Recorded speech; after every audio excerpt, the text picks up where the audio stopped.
5 seconds. My dear fellow citizens, I greet you all on this happy occasion of our independence. Today is certainly a day to celebrate the success of our democracy. However, on this occasion, we should also introspect about what remains to be done. We would achieve independence in the true sense only when we are able to banish poverty, illiteracy, hunger, and backwardness from our country. This would be possible only when we learn from our failures and build on our success. You are all aware of the fact that the global economy is passing through a difficult period. The pace of economic growth has come down all over the world. Our country has been affected by the adverse external conditions in the field of economy. Last year, our gross domestic product grew only by 6%.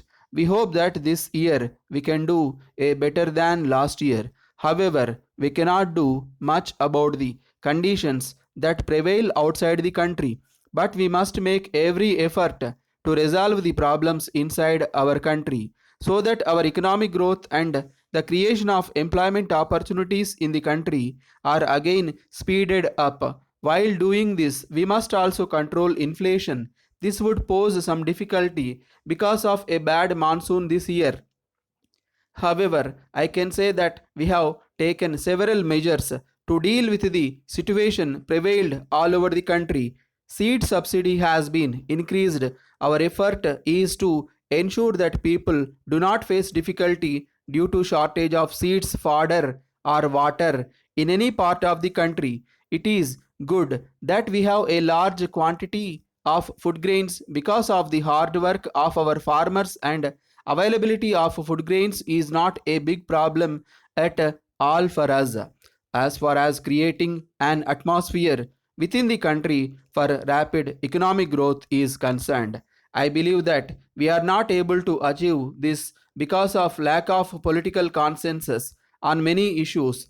Time has now come to view the issues which affect our development as matter of national security. On this occasion, I would like to promise to you today that our government will certainly work hard for the country's rapid economic growth and for protecting the country from the effects of the global economic slowdown. I promise that we will work hard for creation of new employment opportunities for our young men and women living in villages and cities.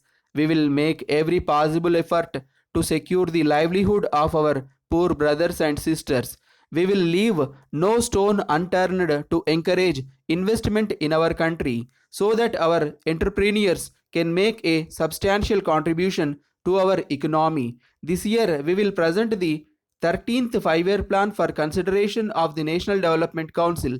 The plan would determine the future course of the action on all important matters relating to the country's development.